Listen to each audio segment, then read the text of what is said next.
not. No. Whatever.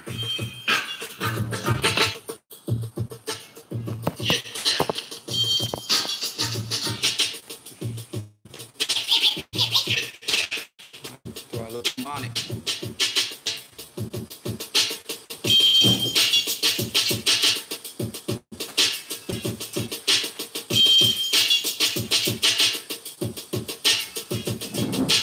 Oh, I knew it. I freaking knew it was gonna fall. Whatever. I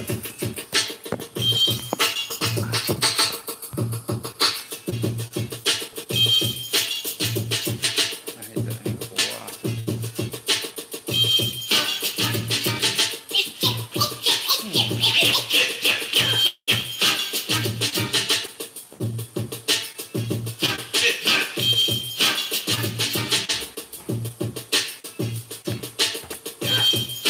Hey, we about to get started.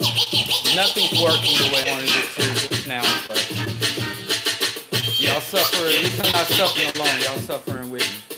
Yes? Okay. Hi, Charles.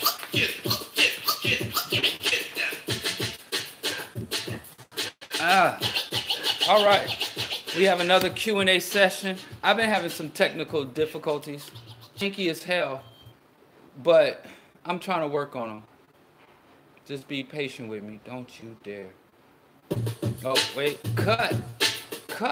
All right. Now we're ready with Q&A. I think I got a way to do it where I can better get up on and stay up on the specific questions that are being asked. I don't know if this is going to work the way I've set it up. And I don't know why I can't shoot. And why this? Nope. Oh my goodness. Okay. Well, we're just gonna have to deal with it. Keep it real with it. To the hill with it. Let me put one on this side. Oh, I just don't. Okay, we're good there. And we're going Facebook and there. Okay, let's get started. So we begin. This is Q&A with Bro Diallo. If you have issues hearing me or any other issues, please let me know. I'm doing this Q&A, which is more frequent than I normally do them because I wasn't able to make it to the studio today because they let the children out of school and they essentially shut down all non-essential services for the city. They on some Trump because it was 50 degrees below zero. And of course, homeless people are dying. And multiple properties sit empty in this city. But woody woo. And we can get more into that if we can. But let's start. Chris Marshall starts off with the first question on Facebook, and I'm going to go back and forth between Facebook and YouTube. Okay. Now, Chris Marshall said, what's it going to take on Facebook, he asked. Let me just move these a little closer in because I think at least I'm not just looking at nothing. Nothing from nothing in nothing. It's a little better, not much, but he wants to know what's going to take the conscious black people to read Du Bois. First of all, I think that question kind of answers itself. If you're not conscious, you won't read Du Bois. And no conscious person would reject Du Bois. And I understand people's issues with Du Bois, Boulay, his opposition to Garvey, his service to the oppressor, and this and that. Du Bois that we don't get with many of our black philosophers, our black scholars, our black intellect that challenge the status quo is that Du Bois lived to be over 90 years old. So he is one of the few African scholars that we could truly track the evolution. And another thing about him is he never locked in. Du Bois took many different positions, wide-ranging, even contradictory positions, from his opposition to the Black to Africa movement to his repatriation to Africa, from his flirtations with from him being race first or understanding that racism is the primary issue to saying that class was the primary issue and becoming a Marxist. And I'll try to deal with that if that keeps coming up. I hate those texts. But anyway,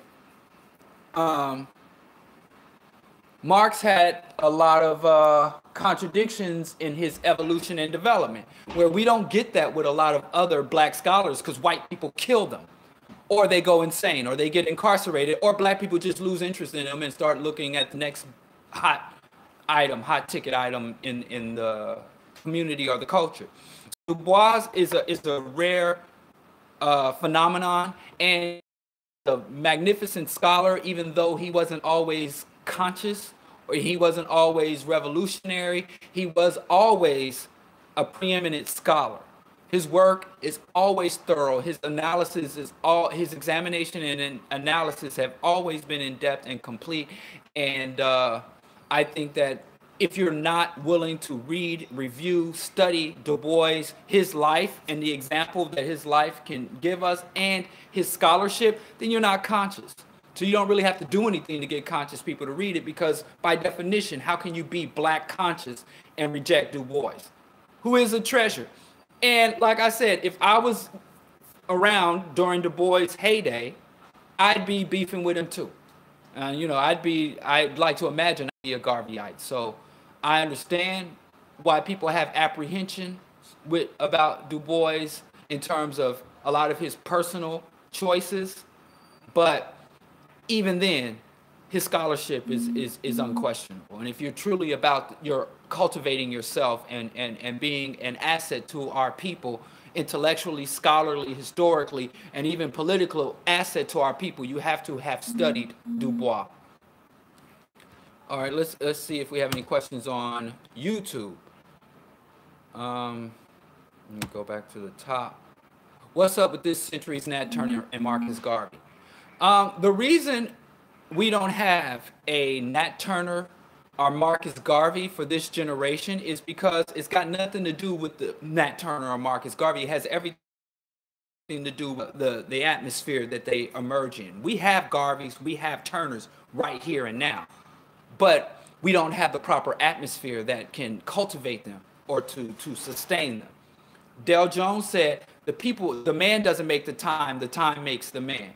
But we would probably change that now that we're more enlightened about sexism and women's contributions. We would say the man doesn't make the person doesn't make the time makes the person. So if Garvey couldn't have been Garvey without the Garveyites, without the rest of members of the UNIA. So what's up with them? The problem why we don't have another Garvey or we don't have another Nat Turner is because we don't have the infrastructure to sustain, support, or even recognize them. So if you want another Garvey, or if you want to be the Garvey, you have to not just awaken yourself, but revolutionize your community, the areas in which you work. And another first question. How are you and the family, bro? Oh, thank you. We're well. We're camped out in here after I get off this with a little bit of wood I got left over. Not much. But it's enough to get us through tonight and maybe tomorrow before I have to go out into these streets and scavenge up some more firewood. So I'm gonna build a fire, eat, maybe watch some movies, because we're on lockdown. We haven't been, and I mean this heat, this frigid cold. It's so cold, the cold burns you. You know, so, but we're doing well. Thanks for asking. Let's head back to Fed book. See if there are any questions here.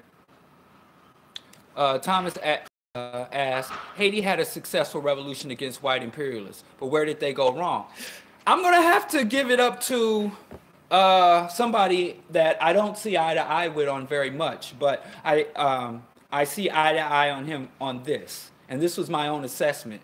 But I will say, because some people might have heard it from me, some people might have heard it from him, and I don't want people that heard it from him think I'm trying to bite him. But you know, I have also stated and wrote this as well.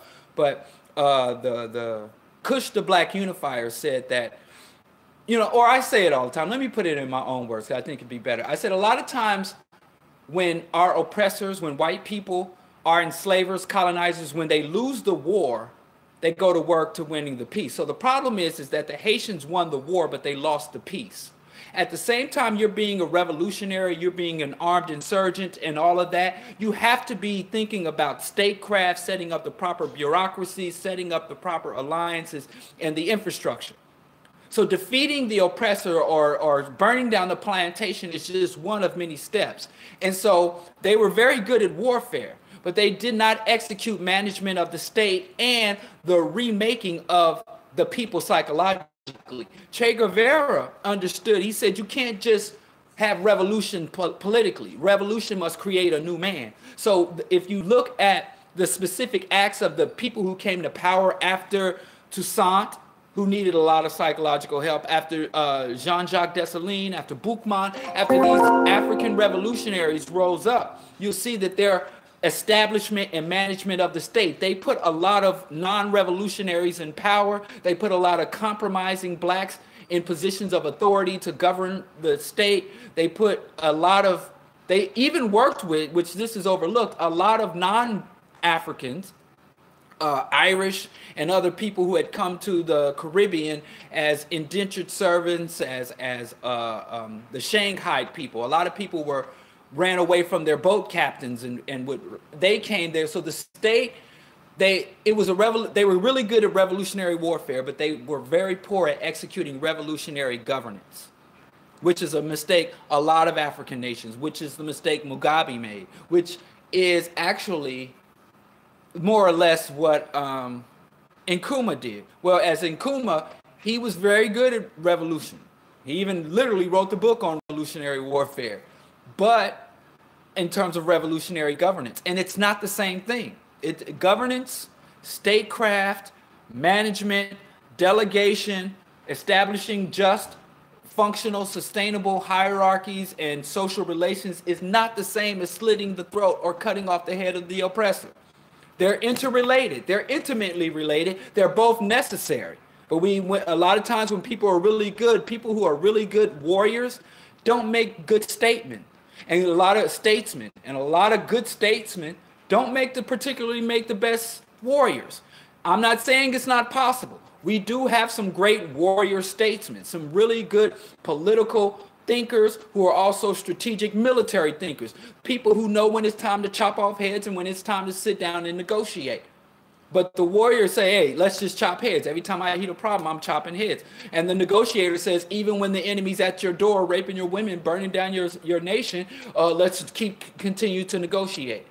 So, but a lot of times you need a cooperation and a civil relationship between the warriors, the freedom fighters, the revolutionaries, the killers, and the managers, the bureaucrats. But you notice a lot of revolutionaries, I ain't with all that talking. Well, when it's time to talk, then sit down. But they want to be up front. So that's what happened. The Haitians won the war, but they lost the peace. And let's not forget, I think they would have had enough time to correct and learn how to manage the state if not every established slave state from the United States to France to Great Britain to Spain, Portugal, the Dutch had all agreed, even though they all hated each other, all these white people were against each other, they agreed that Haiti must fall, that Africans could not enjoy an example of a free state governed by black people. So that's another thing. So didn't just fall, it was collapsed. It was subverted, much like the Bolivarian Revolution. Oh, okay. Oh, this century thing. Oh, I appreciate that. Again, I'm humbled. I appreciate that sentiment. I do my best. Chris asks, what does multi-generational Pan-African agenda look like? Actually, it's not very sexy. Chris asks, what does a multi-generational Pan-African agenda look like? It's not very sexy. It's not very media attract. It's not very, it entails a lot of scholarship, a lot of sitting, talking, contemplation, reflection, preparation, resource accumulation, resource redistribution, subversion.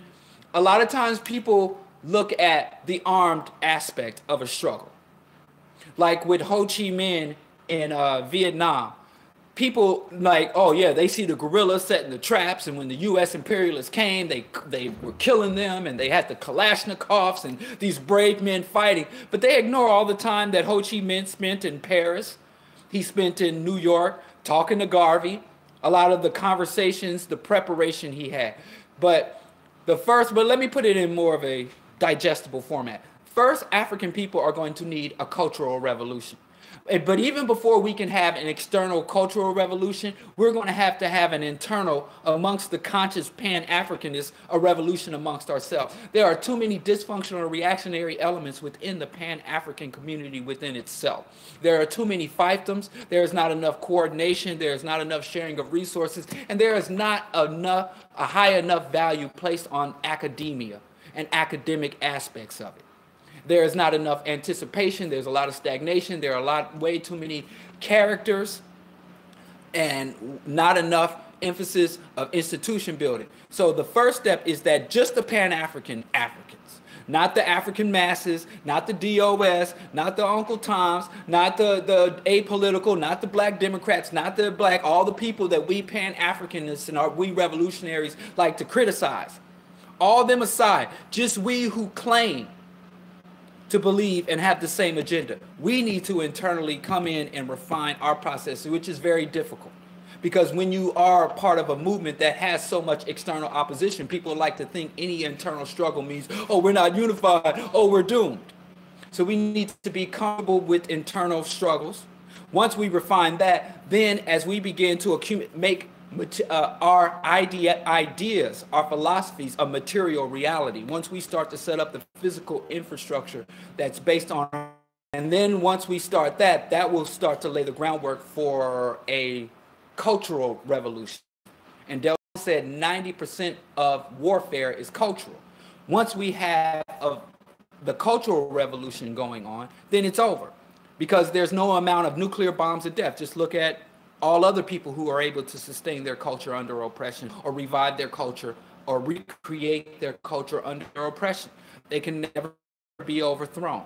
They can be submitted to atrocities. They can have their homes drone bombed. I mean, and you look at, like I said, malnourished fish, rice farmers in Vietnam, illiterate gold herders in Afghanistan, or you look at Chinese, if you look at serfs, Eastern European serfs, if you look at the people who are able to rise up and overthrow oppressive systems or create revolution,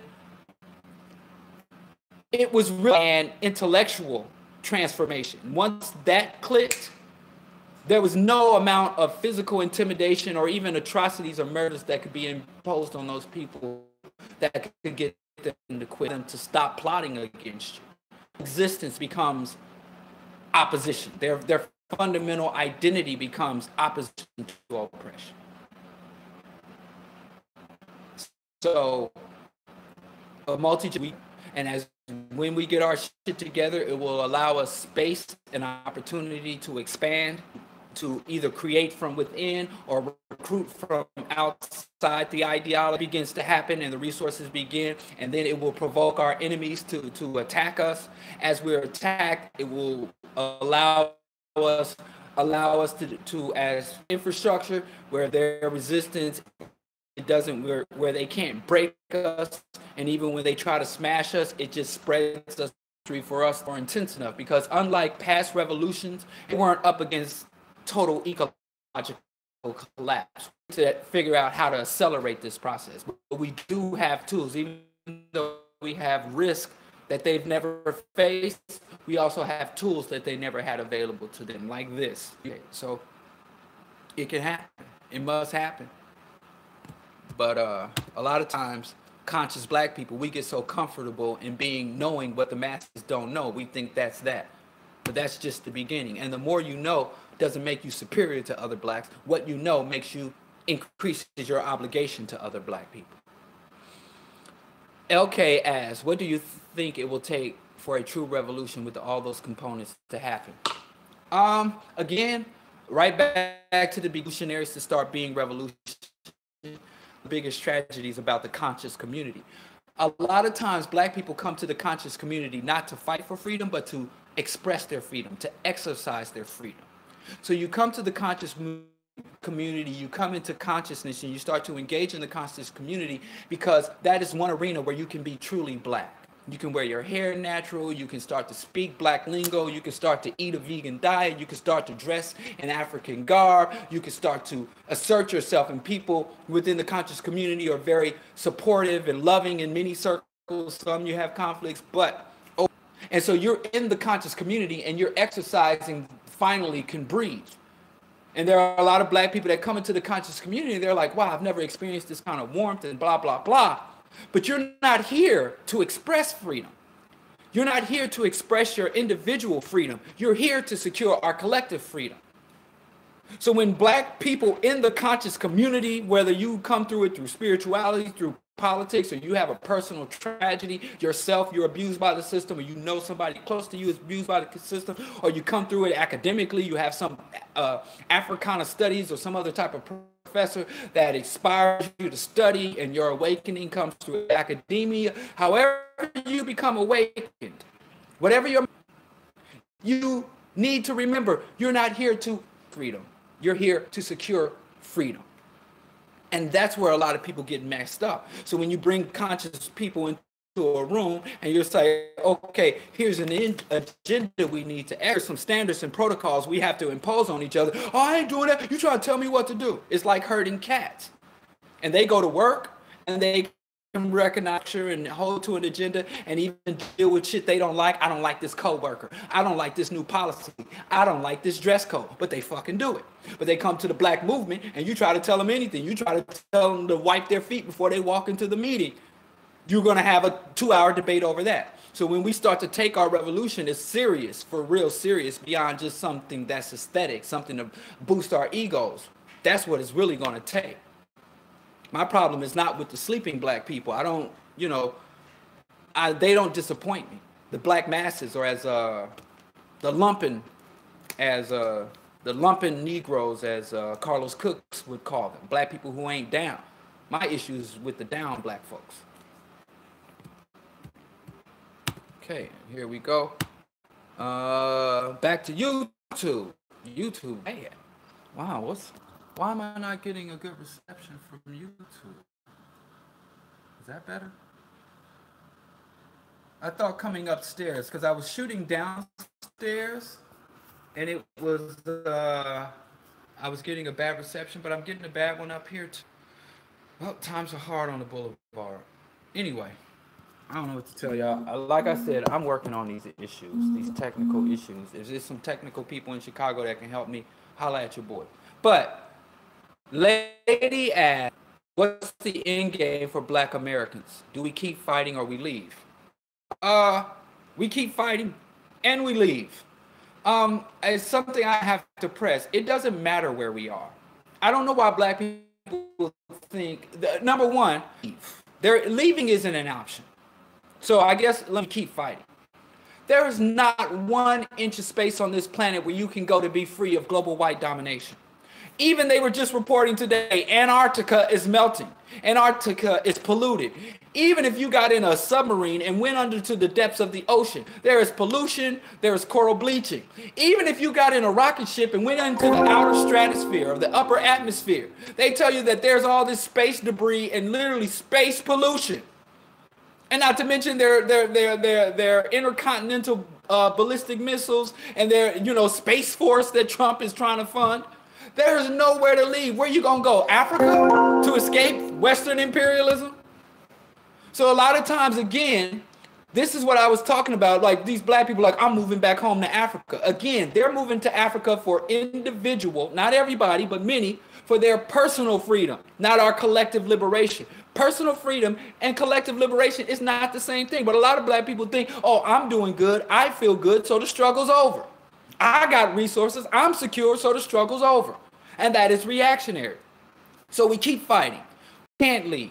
One thing I say about repatriation back to Africa, going to the Caribbean, going to Central and Latin America, moving to Atlanta, moving from the dirty, dirty South up. All I say is, as an African, this planet is your freaking territory, number one.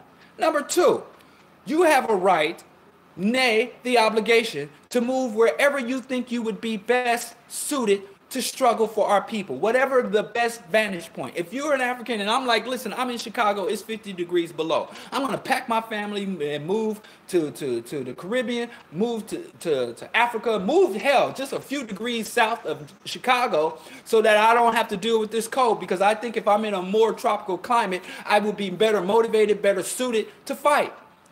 I applaud that. So move wherever you think you can best fight, wherever you think you can best organize, wherever you think you'll find the most effective allies and the most abundant resources to fight. But that whole packing up and moving to Africa to be free, if you're moving to Africa for freedom, you are not an asset to the people. You are a liability, because you're going there to enjoy the economic disparities between the West and the East. And you're going to take your Yankee dollar and go live just like the white people who moved to Africa. And you're going to get some black house servants, and you're going to use your Yankee dollar to take advantage of the economic disparities between the West and the East. So I don't applaud that. But if you go like Fode and his wife, the manta rays, and you go there to find a better perch from which to struggle, I admire that. If you go there as an escape or as a retreat from white oppression, then I don't admire that. So we should continue to fight. And we leave if we want to. You know, you can go anywhere, because anywhere you go, I got brothers that I communicate with, black people in Taiwan, organizing for the interest of our people. Your bandwidth is up and down. I know. I think the internet been acting janky. Like I said, it's 50 degrees below and getting colder here in Chicago. It's colder here in Chicago than it is at the Arctic. So I don't know if that's what's affecting the worldwide internet, but it's been janky all day. I didn't really want to do this, but like I said, due to the weather conditions and travel conditions, I didn't go into the radio station. So I tried to do this as a consolation. But I see that I'm in and out on both Facebook, and I apologize. Try to bear with me. I may cut this short until it's fixed, or maybe everybody's home on the internet because it's too cold to go out in the city of Chicago. All right, I'm going to trudge on, and I apologize for the quality of the video and the in and out. Nicole asks, what's your take on the quote-unquote machines, supercomputers that constantly and completely survey our communication and location? How does that factor into the maintenance of Western hegemony, revolutionary movements, and our quote-unquote end game? And quote-unquote our end game? Good question. Technology in revolution. The thing about any technology, I don't care if it's as old as the printing press or as new as artificial intelligence, it's just that, a tool. And Kwame Ture said that human technology can never defeat human organization, because human organization is what gave birth to human technology. So even if you are outpaced technologically, we have examples in history where outpaced technological societies are defeated and overthrown. In fact, if you look at African history, we were overthrown by people who were less educated than us, who had lower rates of technology than we did. So I don't fear the technology. I don't shun the technology. I just say that what I don't like about technology in relation to African people is this focus on STEM. Being a STEM will not liberate us. It will make us cogs or assets or human resources for the industries.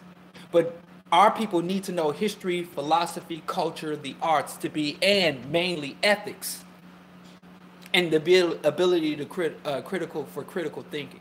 So I think we should embrace technology, but reject being turned into, or allowing our children to be turned into, since the ecosystems, the natural resources, and even the environment necessary to sustain Western civilization is under threat. Because you want, with the melting polar ice caps and crop failures, with raising sea levels, with salinization of fresh water sources, all the coding in the fucking world will not save us from that. So there's a lot of scientists that are saying all this technology will be for naught, because when the ecological calamities came, we're gonna have to learn how to churn butter, naturally, how to build thatch huts So primitive skills are going to be as important and as deeply sought as, if not more so, than these more high-tech skills. So I'll say Africans, we created some of the first high-level technologies in complex societies. So there's no reason for us to fear technology. As far as surveillance, I don't get too caught up. Oh, they watching us, because most of the people I know and observe, you ain't doing nothing worth watching. You're not doing anything worth watching. Most of the surveillance that goes on doesn't happen because they are afraid we're going to rise up against them. Most of the data that they're collecting on us is just so they can better sell us and market to us products that we consume and throw away. So I'll become concerned about surveillance when there's really a revolutionary or that they really have to watch beyond. So when people, oh, they watching us. Yeah, they watching us to just sell forms.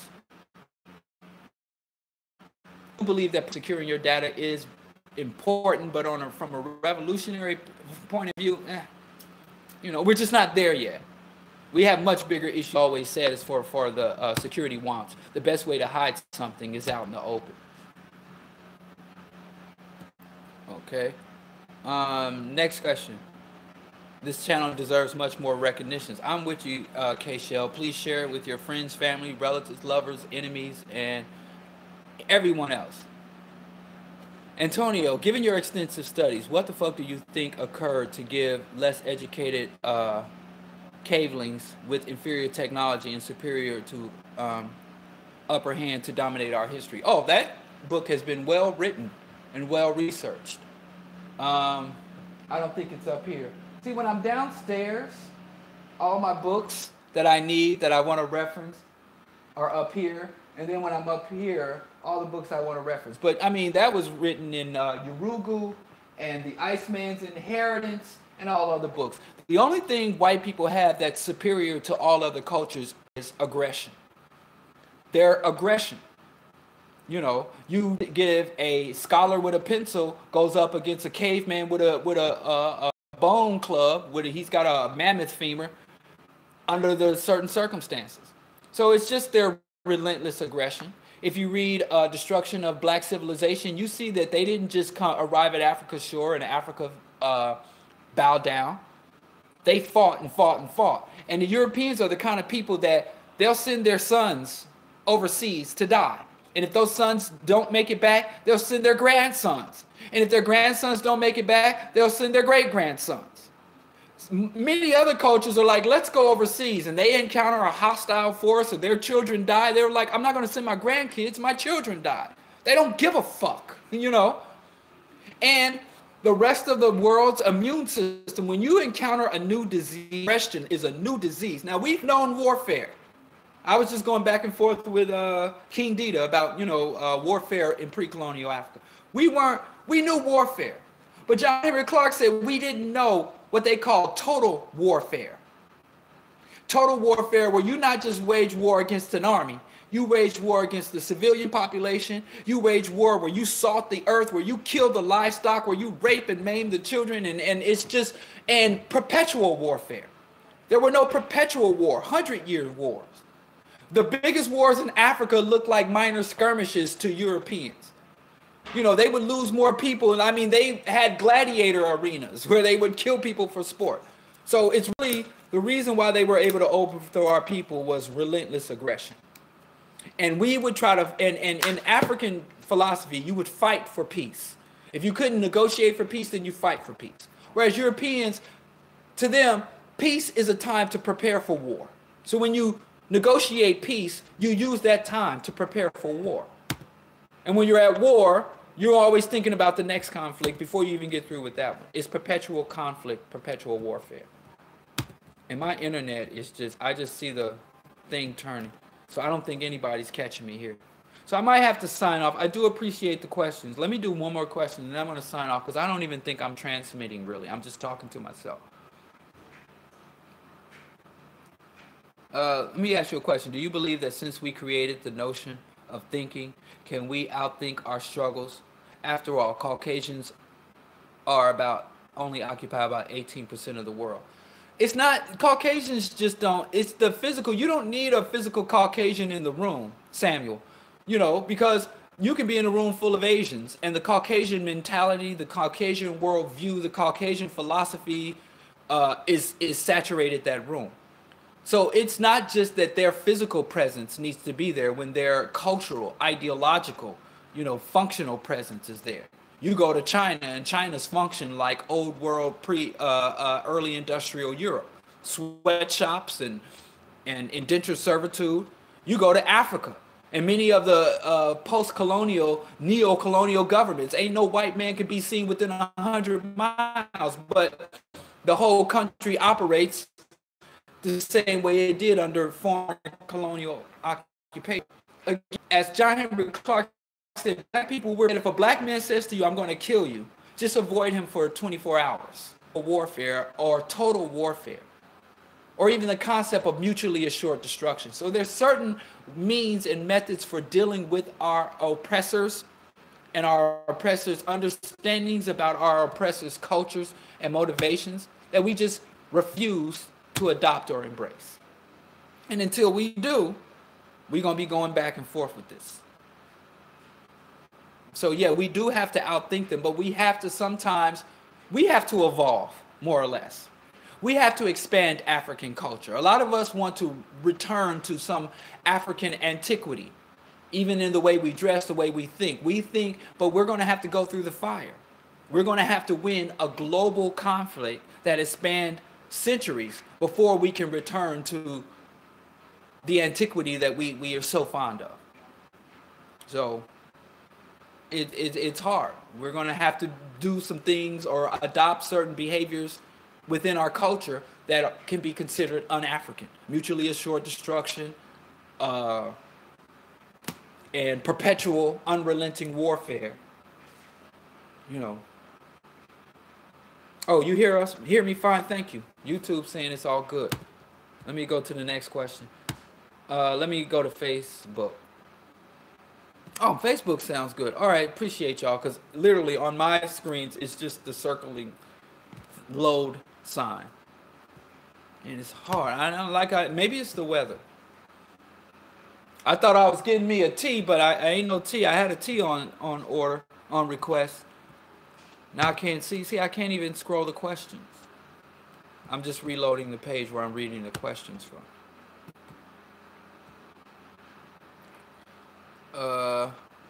When's my college tour going to begin? Roger asked when my college tour begins.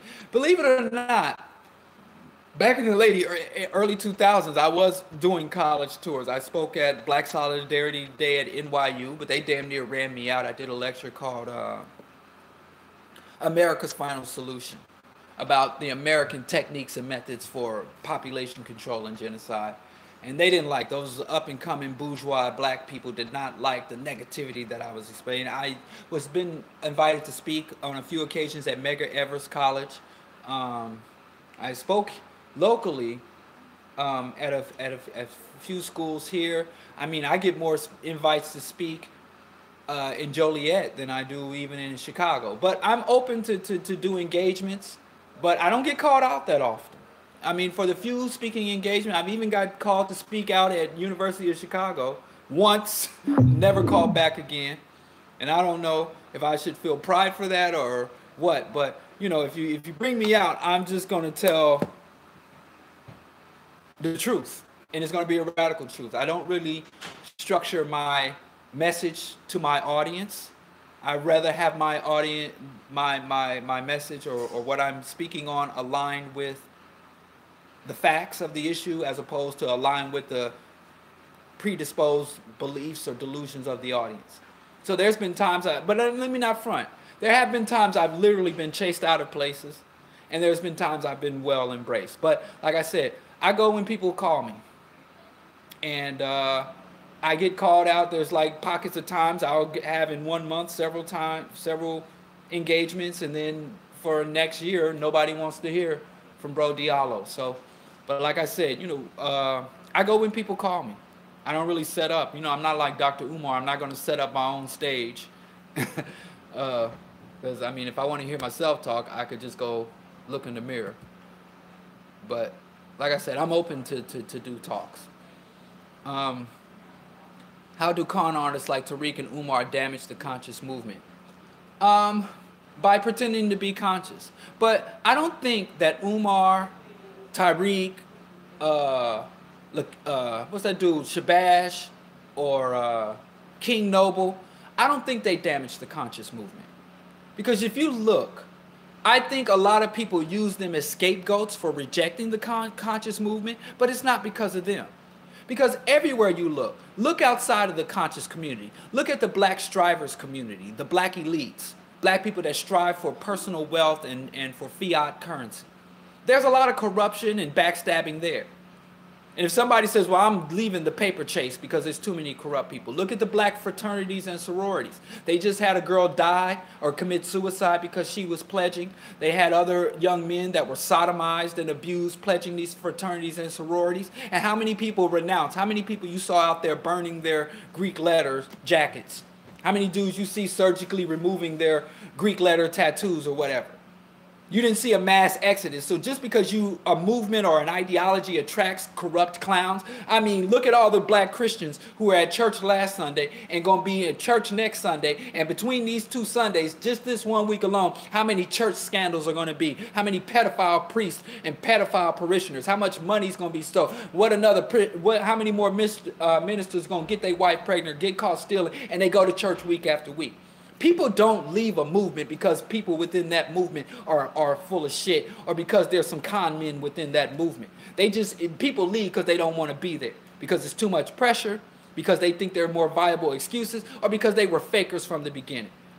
Believe you me, since I joined the Black Conscious Movement, since I read the in fact, the book that brought me into the conscious movement, the conscious community, was called The Afrocentric Idea, written by Molefi Ashanti.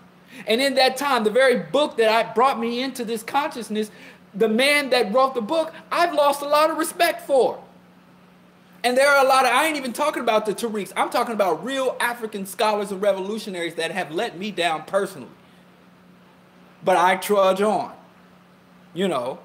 So people leave, so I don't question when people talk about Tariq and Umar's, well, I don't fuck with that black shit. No, you've got a million scapegoats not to fuck with that black shit. You don't fuck with that black shit is because you just not strong. You are going to reject your obligation to your people. So I don't think they damage the conscious community. They exploit it. They capitalize over it. They distort the ideas of it. But again, like I said, some of my former mentors have fallen short. I might fall short. If somebody's like, yeah, I listen to Bro Diallo and what he advocates and I support it, and then you drive down the street and you see me at McDonald's eating a Whopper, you're like, oh, he was supposed to talk all this vegan shit and he ain't vegan no more. And then you come in there and sit next to me and eat a Whopper too. You know, it's about the viability of the ideas. Not that I ain't doing that. I don't eat Whoppers and I ain't confessing here. I'm giving an example. I don't fuck with that shit. But, so, I really don't believe they damage the conscious movement.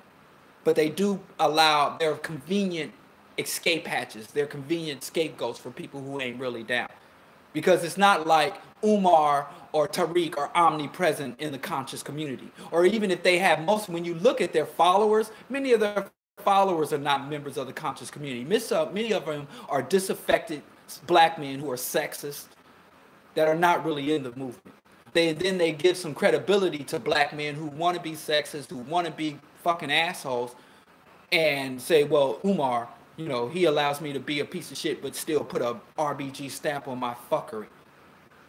So they provide excuses for both, but they're convenient scapegoats. But I don't buy it. I don't buy it.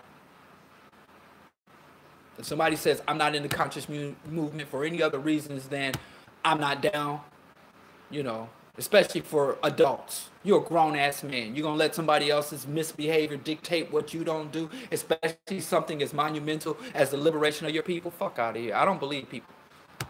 So they're not damaging my movement. They have not shaken my faith. The Prince of Pan-Africanism, it's a freaking joke every time I hear him say it. It does not in any way cause me to question or have any less loyalty to the Pan-African agenda because this clown's over here dressed up.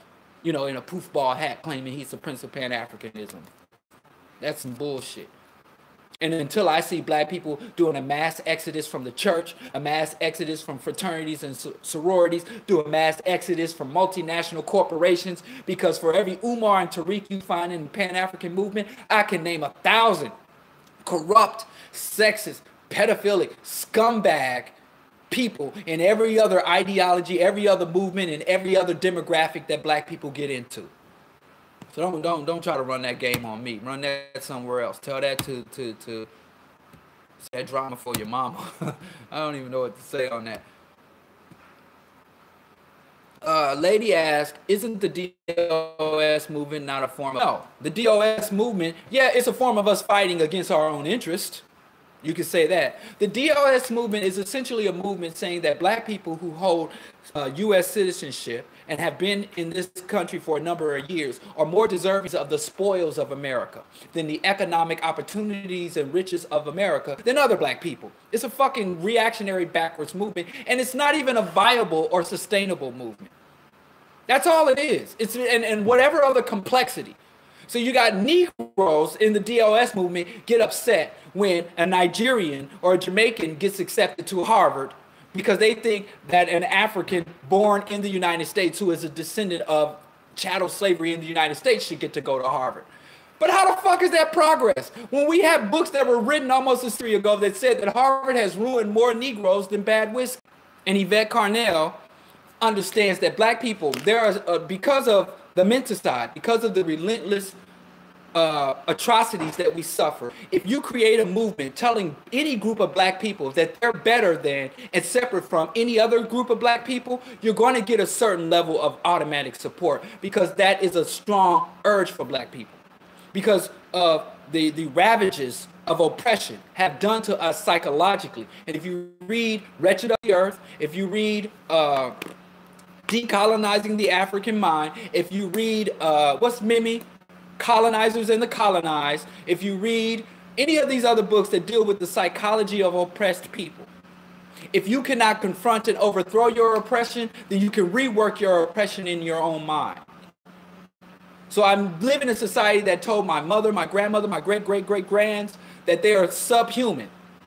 I feel as though I look at the media, and even when I see my own people in the media, they're behaving in degrading, dehumanizing ways. You know, the greatest artists are telling me it's hard not to kill niggas, like a full-time job not to kill niggas. And so, you know, or I see these minstrels all over the media, so I don't feel fully human. I don't feel like I'm anything. I feel less than. So if someone creates a movement and say, oh, you are somebody, and even though you're not as good as white folks, you're closer to white folks than an African born in Brazil. The DOS movement is a disgusting movement. And I don't even like dealing with these DOSers. They're and I don't mind a black person being crazy or being mentally ill. I understand it. And like Dick Gregory said, we got a right to have crazy people just like everybody else. But what I don't like is when you take your pathology and you seek to spread it to others. That's when you become an enemy of the people. As opposed to a victim of oppression, you become an enemy of your own people. So it's another black. But you know, I ain't saying just DOSers ain't the only one. You got people in Nigeria. They don't even think Nigerians. They think, well, I'm Yoruba. You got black Muslims, black Hebrews. Oh, black Hebrews are the best blacks and separate from other blacks.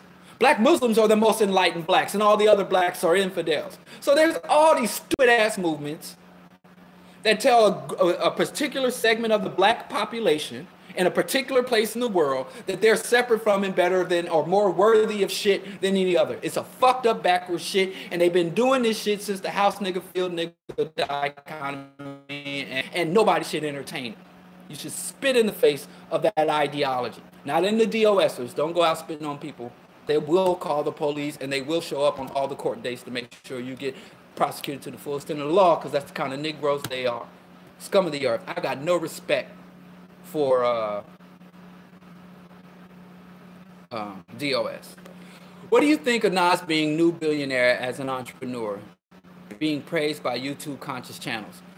Here's the thing about Nas. I didn't know he was a billionaire. I keep hearing about he had money in on many of those things. Pill Pack, he got a good payout from Pill Pack, and he's making some wise investments. And I'm pretty sure Nas has an investment team. But here's the thing. The only difference between that I've seen, and maybe this will change, but it hasn't. The only difference between a rich black person, and I don't care if they're a billionaire or just comfortable with a six-figure salary, and a poor black person is consumption capacity. That's the only thing that separates us. The rich blacks have the capacity to consume more shit made by other people than we do. That's the only difference. Rich blacks do not control any natural resources. They do not control any shipping lanes. They do not control the basic manufacturing and shipping. And more importantly than anything else, these rich black people cannot field armies. They cannot arm, equip, or direct militaries. So only thing that happens when you become a rich black is that you can consume more shit than the rest of us. I got to fly coach, you fly a private jet. But who manufactures the private jet? Who controls the airways and that allow you to fly over territories? Who extracts, refines, processes, and sells the fuel? Who manufactures? Who extracts the raw and natural resources to manufacture? Who owns those mining rights? Who owns the intellectual property that goes into that? So yes, but in bottom line, they can ground you in your private jet just as easily, if not easier, as they can ground me in the coach flight. And yes, you got a penthouse, $1 million penthouse, and I'm living in some struggle South Chicago little condo that I'm trying to hold together with tape. Little humble abode, but I'm happy here. My family, we comfortable enough. But you're breathing the same toxic air. The same air that comes through my windows comes through your penthouse windows. The same pollution, the same radiation. And yes, you can buy a water filter. There's certain things you can do. I ain't saying I understand. I've seen comfortable people. So what do I think about that? Are those billions going to go towards subverting the systems and institutions of global white domination? No, well, fuck it. Yes, thank you. I appreciate you. You should be remembered throughout the generations as a great man and a great ancestor when you pass. But if not, fuck you, you're an enemy too. That's what I think. When revolutionaries come into resources, I applaud. I praise them. I'm happy for them. When status quo Negroes come into some coin, I don't give a fuck. It don't mean shit to the rest of us. We love to look at how black people come up. I even love the stories. I ain't gonna front. When I see a dude got a wicked jump shot, he does to come up, I'm like, yay. But one thing you have to understand, just like he is a venture capitalist. And yes, whenever he does something, he bought shares in this pill pack, but that's a pharmaceutical company. Do you know how wicked, polluting, genocidal pharmaceutical industry is? Yeah, Beyonce, she's unbelievably talented and she's hitting records, making record tours. Yay, but do you understand she had a sweatshop in Bangladesh? Do you know how many pollutants those Blue Ivy clothing are emitting into the ecosystems? So I only celebrate resources that go to the just aspirations. I don't give a fuck about LeBron's school. That's some status quo shit. I'm talking about revolutionary shit. So unless Nas is in the interest of using his newfound wealth to subvert the status quo and to commit class suicide, ain't nothing I'm about to dance in the street. Let's go to some good questions there, but I'm trying to give weight to both sides. Oh, someone wants me to repeat the name of the book that guided me towards, it's called Idea by Molefe Ashanti, but I read that way back in like 89. I don't even know. Let's see if that's out. Afro. Cause that's an old book, boy. Some of y'all might be. It came out in 1987. I think I read it in like 88 or 89. And yeah, it's still available. Woo, that's an old book. Y'all don't even call Afrocentric anymore. We say African-centered now, so it's even an outdated term. And when you read it, like I said, I read this when I was a kid. So, you know, it might not be deep. Some of y'all, it might be too basic for y'all to understand, but it blew my mind. I had never even had the concept. I was an American up until that point. Yeah, Kanye was mad because they didn't let him get into the exploitative sweatshop industry of the clothing industry. Scotty says, I also remember telling you on the last Q&A that Kamala Harris' record would be too much to overcome. Now you have people like Roland Martin shook by black folks rejecting her. Man, fuck Roland Martin. Oh, roly-poly ass, thick neck ass, wearing ass, motherfucker. That's one thing I appreciate with Dr. Umar. Dr. Umar came on the show and made him look like the ass that he is. That's one good thing Dr. Umar done for the community. Hell, to me, I forgive him for not opening the school just for making Roland Martin look like the stupid ass that he is. What's my opinion on Henry Louis Gates as a historian? I think, well, I ain't even got to tell you. My opinion is the same as Dr. John Henry Clark and the same as Professor William Mackey's opinion. He's an academic hitman. His scholarship is available to the highest bidder.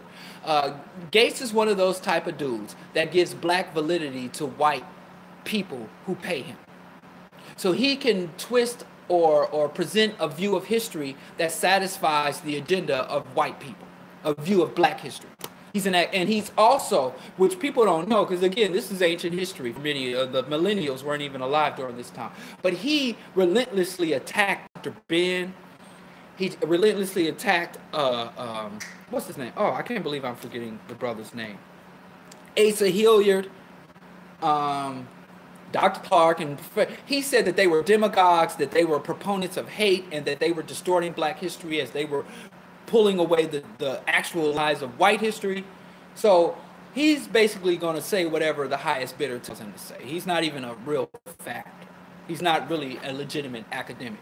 And, you know, the Negro went to Harvard, but he was a mentor of,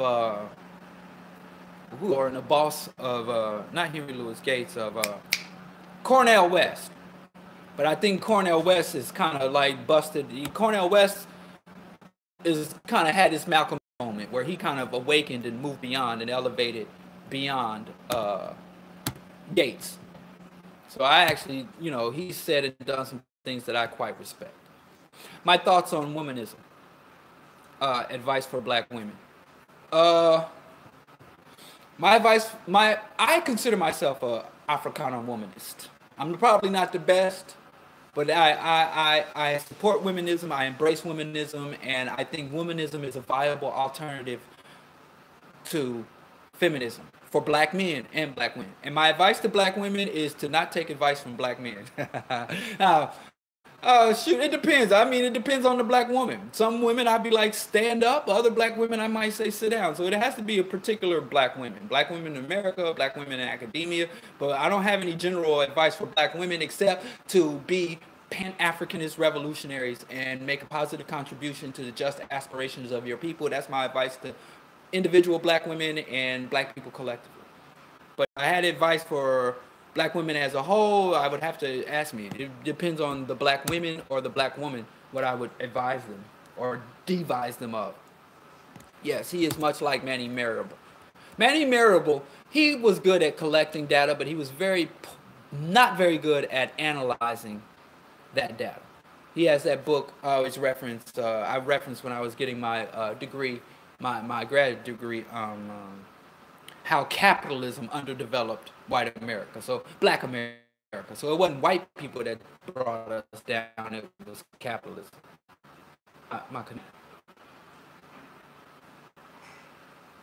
Yeah. Okay. My feeds are messed up. I keep having to refresh page to see the new questions. So bear with me. Do I recommend any books on parenting? Yes, I got the best books on parenting. Let me just scan the shelf, and they're both, well, there's a lot of books on parenting, but these are my favorite. I can't see them. And another thing, my wife don't respect my books. So I put them somewhere, and then she go pull the books out, because you know she's a professor, so she got a lecture, and then she want to go pull the books, and then she'll just throw them back on the shelves wherever. But anyway, I guess I just have to tell you the books and not show you. One book is "Awakening the Natural Genius of African Children" by Dr. Amison Wilson, and another book on black male adolescence by Amos Wilson.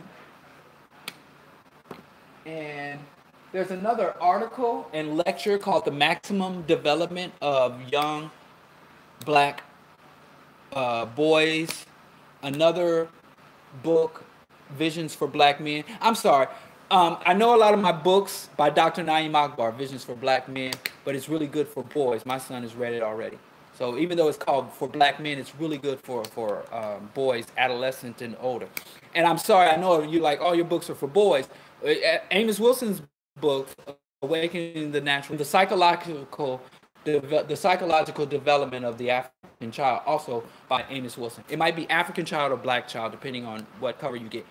But I have two sons. I don't have any daughters, so I know a lot of my reading on the subject has been about boys. So I'm biased. So there might be some, you ask some mothers, or if you maybe ask my wife even. But I know probably more than half the books I recommend: "Visions for Black Men" by Dr. Naeem Akbar, "Maximum Development of Black Boys" by Francis Cress Welsing. Of course, the two Amos Wilson books, which I already stated. Most of them are boy centric, but I have two sons, so I would recommend those books on parenting and raising kids. So, sorry, yeah, I'm just not thinking like, yeah, I haven't really read on anything girl specific. Maybe if I ever have a daughter, which I won't, because I'm done with kids, man.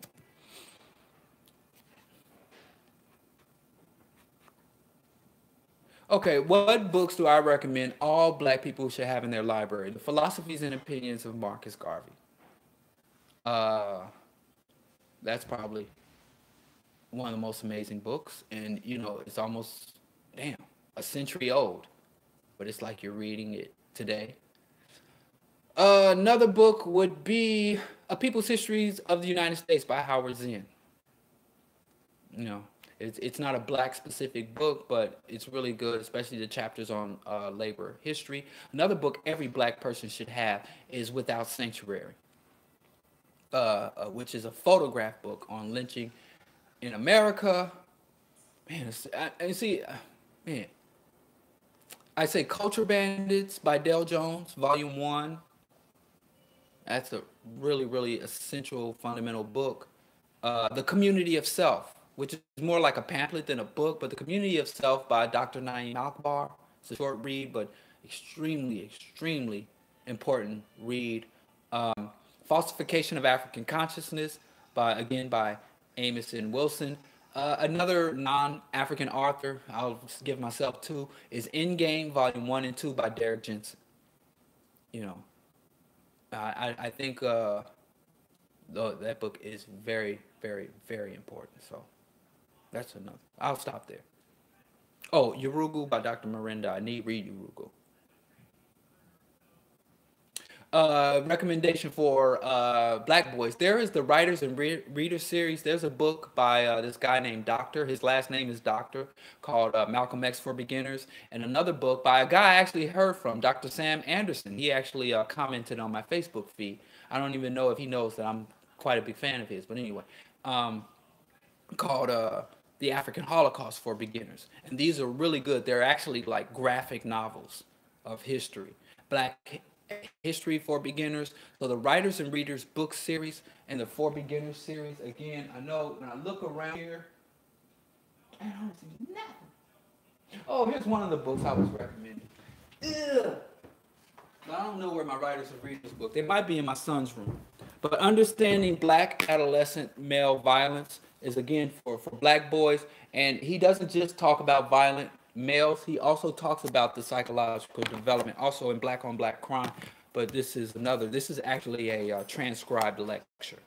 but it's some really good stuff if you're dealing with black boys, especially if you're dealing with black boys in an urban setting, or you're like me, raised up poor and in the projects. He talks about chronic frustration, chronic anger, and the psychological effects of racism on developing black minds. But mainly, like I said, it's for boys. But like I started getting these books when my wife claimed she was pregnant by me. When my wife got pregnant, but she wasn't my wife. But we weren't married. Yes, well, I guess common law. But anyway, we never got an ultrasound or anything, and we had home birth. But I just knew it was a boy. And when she got pregnant again, it claimed by me. I just knew it was a boy, so I started reading on boy stuff. But anyway, those writers and reading books are really cool and really well written and really accurate. Okay. Okay, this will be my last. Let me get this book. I actually pulled this book out. It's really beat up. I need to start treating my books better. But Nation Building, Theory, Practice, African-Centered Education. This is one book on nation building. There's another book on bureaucracy. This book is, oh man, the cover's coming off. But this is by Kwame Akoto. My book is really beat up, but you know, it talks about specifically. This is probably one of the best books, and on. Can you see it, Chris? Because Chris has been asking me this for a while. On statecraft, I actually pulled this out. Like I said, it's a little damaged. I've been carrying it around for years and going back and forth with it. But Nation Building, Theory and Practice in African-Centered Education by Kwame Ayi Akoto. And you already have the books, The Art of Leadership, volume 2, volume set of The Art of Leadership. And there's another book titled Bureaucracy, which is a really good book on how to structure systems and begin to lay the groundwork for institutions. It's been a while since I read that, and I might not even have that book anymore. But it's a book, but it's written by several authors. It's a compilation book, but it's really, really good. It's not African-centered, but it's one of the best books on statecraft in terms of, but you will have to use books like your African-centered reading in order to fuse that, to take the statecraft, the modern statecraft bureaucracy book, and fuse it with your African thought. You see it? Good. And maybe I try to mean, I don't know if this book, who published this? Oh man, this book is in bad shape. I should take better care. Pan-African World Institute in DC. The African World Institute. So you can, but yo, next time I see it, I'll bring it with me so you can get a look at it firsthand, and I'll bring the other books, and I'll try to post somewhere the statecraft books. Because like I said, you've been asking me that for some time. I'm not blowing you off, but it's just an important question. If some whites are so aggressive, when will it ever end, really? And what is their place in a peaceful, just world? Miriam asks, if some whites are so aggressive, when will it ever end, really? Well, number one, if this system is unsustainable, one of the books I recommended was In Game by Derek Jensen. And Derek Jensen, who is a white male, an educated white male, he's actually not even like a historian. He's more, I think his profession is an engineer. He said that his culture has a death urge. And if we don't end their Western civilization, then it's going to end. Literally, this economy, this system, this military is going to destroy the life-sustaining capacity of the world. If we keep going in less than a half century, this world won't be able to sustain complex systems or complex life forms. So their end game, their ultimate goal is to destroy all existence, to exploit things, and even Marx said that the capitalists will exploit you to death, and the capitalists will exploit everything, their own damn children. Dale Jones told us, he said, they're the only people who had to make it a law not to work your own children to death. It's not something they could just intuit. They had to write that down on paper, or else they would have continued to do it.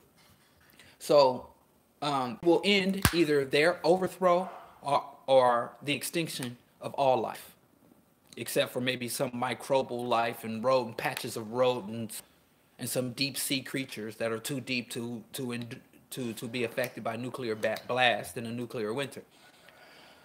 So that's when it will end. Or unless the vast majority, as someone has stated, they're not even 20% of the world population. They are a global minority. Even though their culture has contaminated many other cultures, their mentality, if the African people, the Asian people, the Aboriginal people, if we get our shit together, and elements within their culture. Like I said, I told you, Derek Jensen, you got people like Derek Jensen, you got people like, what's that other guy's? Bob Avakian. You got people that are fighting against, within the Western culture, that are fighting against Western culture. So we can prevail. We can prevail. And we must prevail. Because the alternative is not just oppression, but human extinction. And what's their place in a peaceful world? Like I said, there have been some cultures. You read up like on the Paris Commune.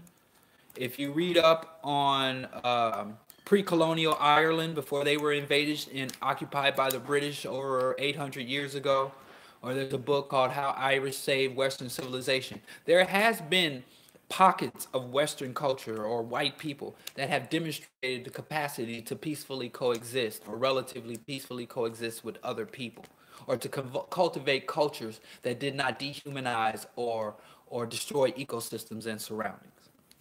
So once the world, just like in this society, in the structure of this economy, all members, no matter what race you are, the psychopathic members of any race are the ones that rise to the top. So the most successful black people, as I think Chris Marshall had posted this, are the most psychopathic black people. The most successful Asians are the most hyper-aggressive psychopathic Asians. So there are societies, even in Africa, every group produces psychopaths and greedy people and dysfunctional people or antisocial people. But according to the structures, the way you see your economy, your society, and social relationship, being a psychopath will either cause you to be an outcast or cause you to become president, depending on how you set up the social relations. So their place in the social relations is it'll be up to them. Either they become, non-greedy, pro-human, pro-sustainability, and they can start to develop in their own spaces, or they will be ousted or hounded or ostracized or even executed. So, but how the chips fall where they may. Well, they have to get in where they fit in. How do I organize my books? I don't, because I can't, because people I live with don't respect my organization. So what I do is, if I'm looking into a certain topic, if I'm reading a particular book, I will take it and put it on my nightstand. They respect my desk. I have to put it on my desk or my nightstand in the room, and I know that book will stay where it is. Every other book, because also, here's the problem. If you're really into books, don't marry an academic. Don't be with another academic, because then they in the books. And they argue about, no, that was my book. No, I bought that book. Your copy, you lost your copy. So, I wish I married a sister that was into other things, like makeup or maybe hair weaves, butt injections. I don't know. So just wasn't messing with books. I don't want to stereotype. Maybe there's some hair weave, butt injection, fingernail, eyelash sisters that are into books too. But I tell you, I messed up. So my second wife is going to have to be a non-academic. Oh, is she coming? And then they eavesdrop on you too. Your mother was supposed to bring me a tea, say. See what happened. I smell dinner cooking. But anyway, I can't organize my books. I got books, like I said. There's two places I can put books, or in my bag, my man bag, that I know they won't be touched. But as soon as I put them back on the shelf, if she's cleaning or she's trying to, doing some work or some research, she just goes and gets her stuff. And most of her personal books are literature books. She's an English person. So she got all, Toni Morrison, all that mess. So I don't even mess with her books. But then when she's done research, history, black stuff, she get my books. I never touch her books. Her Octavia Butler books, don't touch her stuff. So it's hard. It's hard. Yes, pray for me, y'all.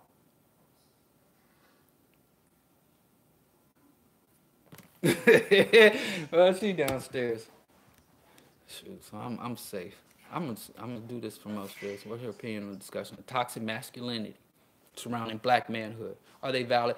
Yes, there is a such thing as toxic masculinity, and there is such thing as productive or humane or civil masculinity. But masculinity isn't really, I think it's redundant to say masculinity because there are a lot of effeminate men who are toxic. So I'm really not sure. I think it's not so much an analysis to when people say toxic masculinity. I think they're more so trying to advance a particular agenda as opposed to offer the people some education or enlightenment. Because I know I was just talking to a friend of mine, and she had went to a drag queen show, and those drag queens were dressed up like vagina, and it was basically men mocking women, but these were effeminate men. These were I don't know, I wasn't there, but I would assume gay men or very effeminate men wearing makeups and wigs and dressed like vagina, literally mocking the essence of woman or womanhood or women's anatomy.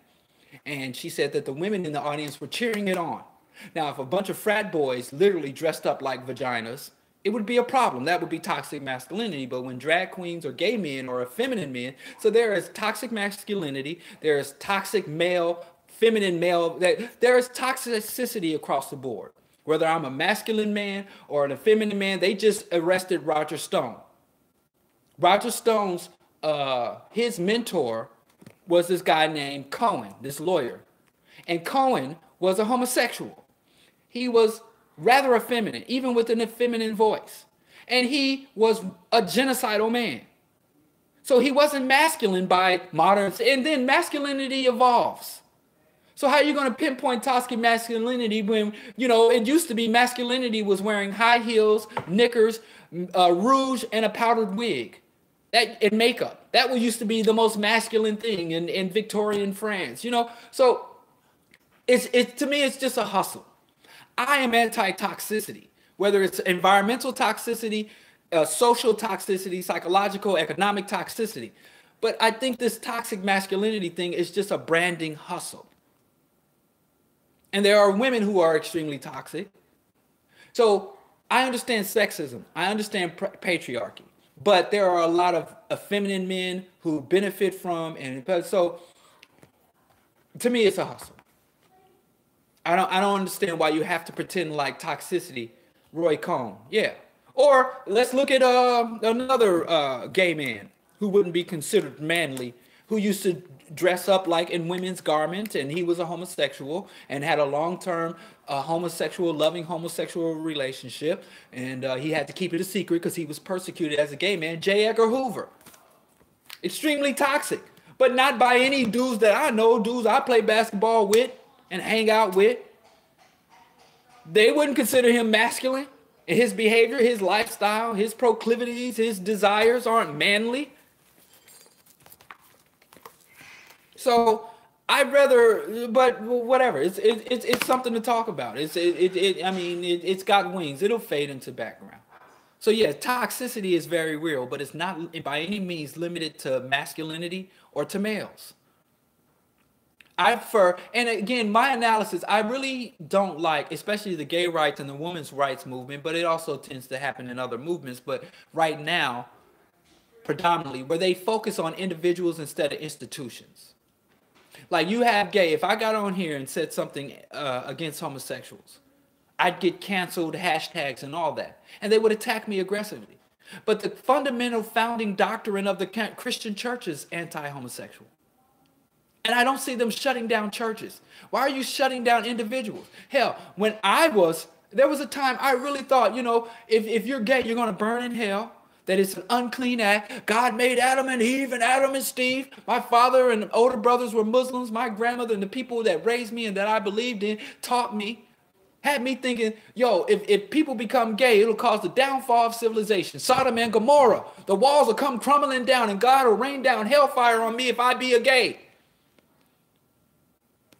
And of course, even after I rejected the religion, even after I became an atheist, it took me time to rework that and understand how irrational that indoctrination was. And there are young people coming up in the mosque and coming up in the church getting that same indoctrination. And you just keep canceling these individuals, but I don't see the gay rights movement going after these homosexual institutions out of cowardice. And a lot of these same gay people are part of the establishment. A lot of gay men profit from this very system that persecutes gays. But if you're a gay, white, male capitalist, most of your identity is propped up by the system. And that's why a lot of these gay men like Roy Cohn and J. Edgar Hoover will be like, well, I'll just be gay on the weekends in the closet and then come out and be a global white domination capitalist. And so there's a lot of contradictions within that movement. That's why I don't support any integrationist movements.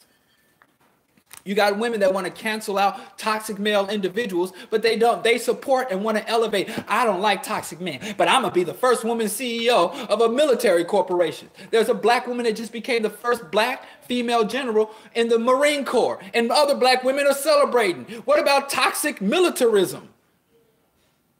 So my analysis, I think we need to be institutional. People are the most socially oriented, socially dependent primates on the earth, if not creatures. I mean, I think the only creatures living on this planet that are more socially integrated, dependent, and reliant than humans are ants and bees.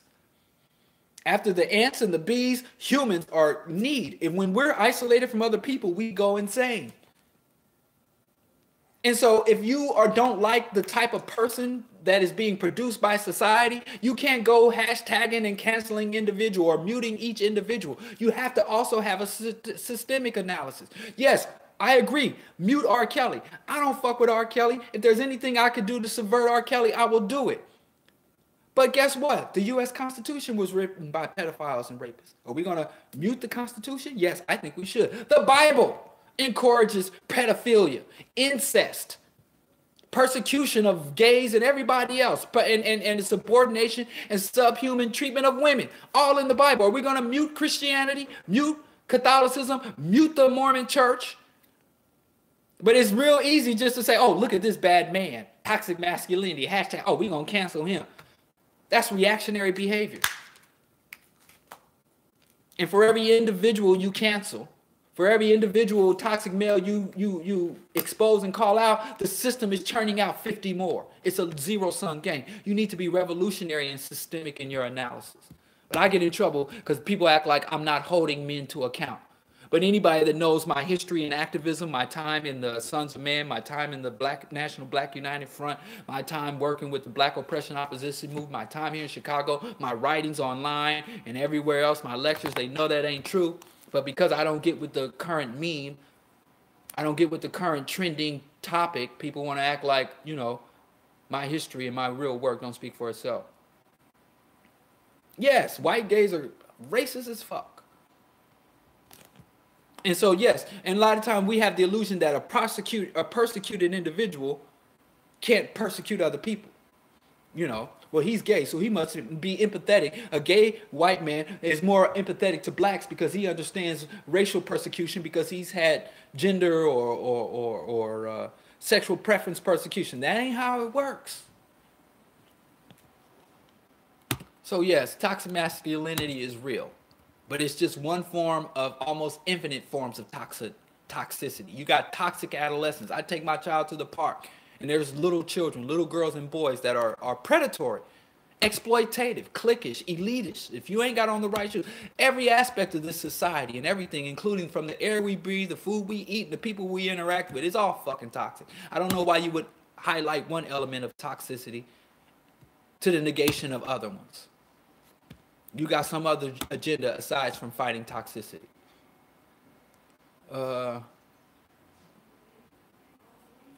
Did you have your radio show this morning? No, I didn't go to radio show this morning. I've been hunkered down because it's dangerously cold here in Chicago, and they canceled schools, they canceled programs, everything's been canceled.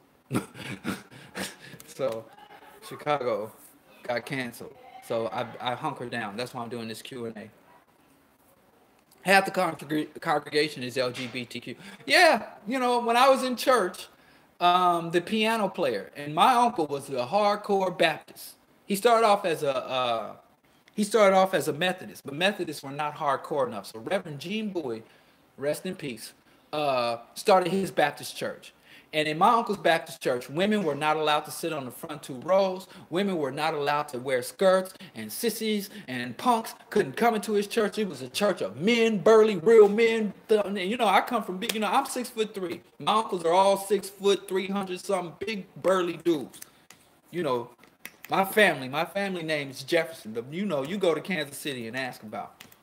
And the piano player who used to sit there and get everybody going, get everybody into the Holy Spirit, the dude was obviously homosexual. Now, back then, growing up in Kansas City, I didn't know nothing about that. The only thing I knew about gays growing up in Kansas City is that they used to hang out in Tower Park. And my uncles would get eggs, and kids from the neighborhood would take eggs and go to Tower Park and throw eggs at the gays. They didn't say gay.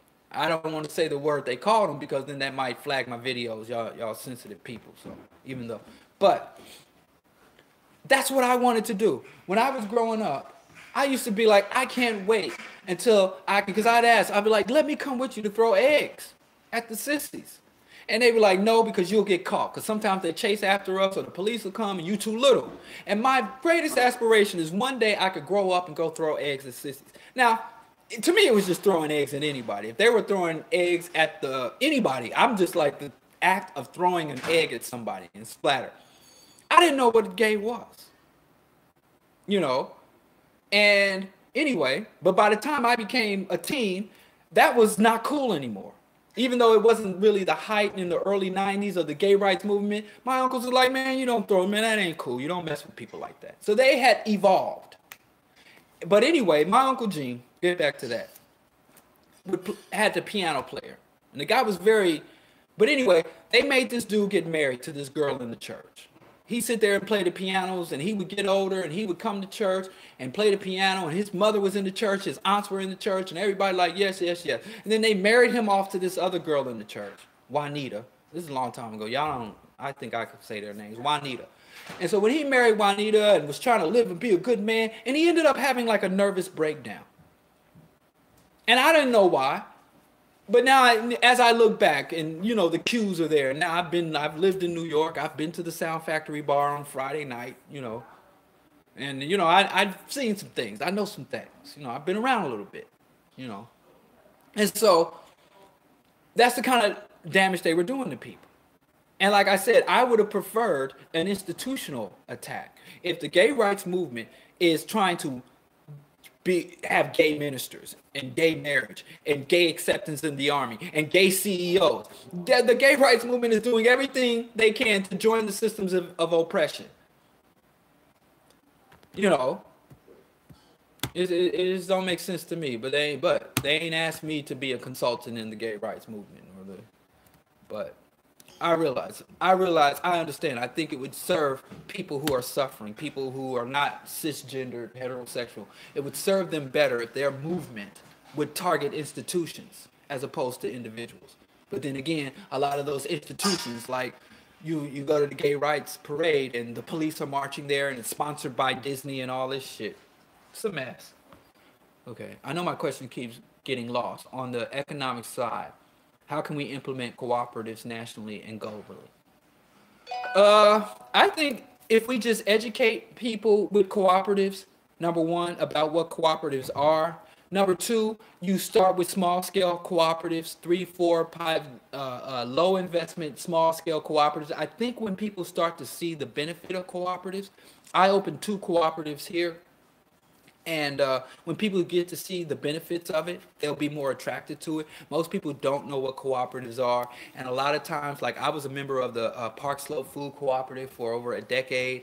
And it was a lot of racism, a lot of sexism, a lot of elitism within the cooperative. So when we start to form cooperative, we make sure that we do them with the proper value system and the proper motivations.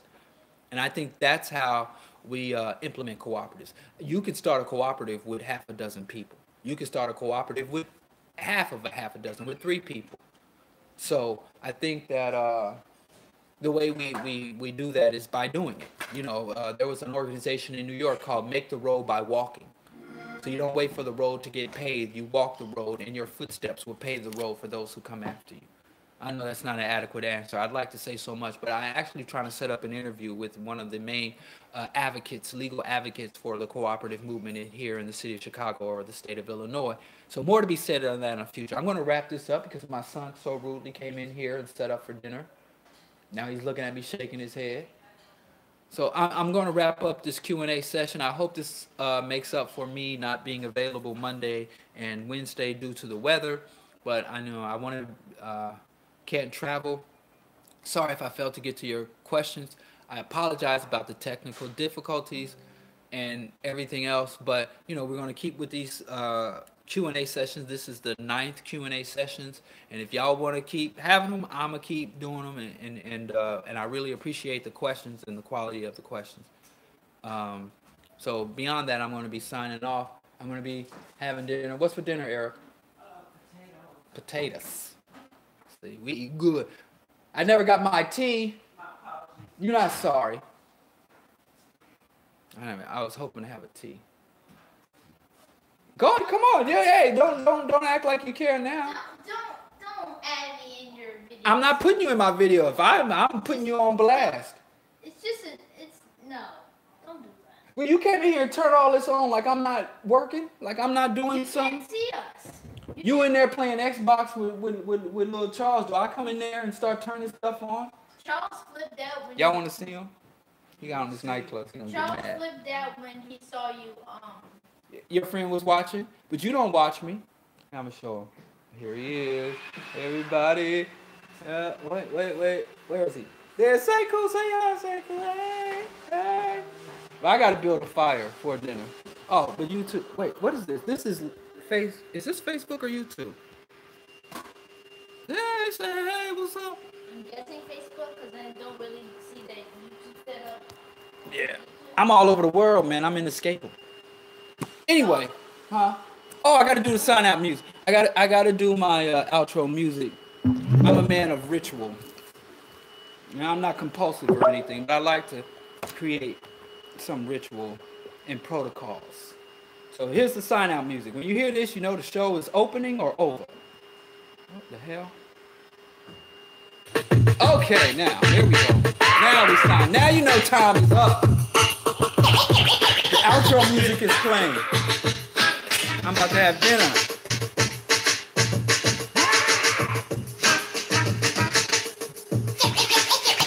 I'll see y'all Friday morning. Let me turn this down. I'll see y'all Friday morning. I will be live and direct on Q4 Radio. So Friday morning will be the Bro Diallo show, radio broadcast. Please go to the Patreon, become a Patreon supporter if you can. Please go to the Facebook page and subscribe.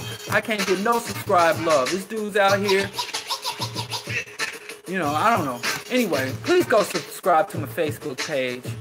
And all the rest of that. Share this with your friends, lovers, enemies, allies, homies, and stromies. And I'll see y'all tomorrow morning. The Bro Diallo Show, straight out of Q4 Radio, Q4 Airwaves. Shout out to John, everybody over at Q4 Radio.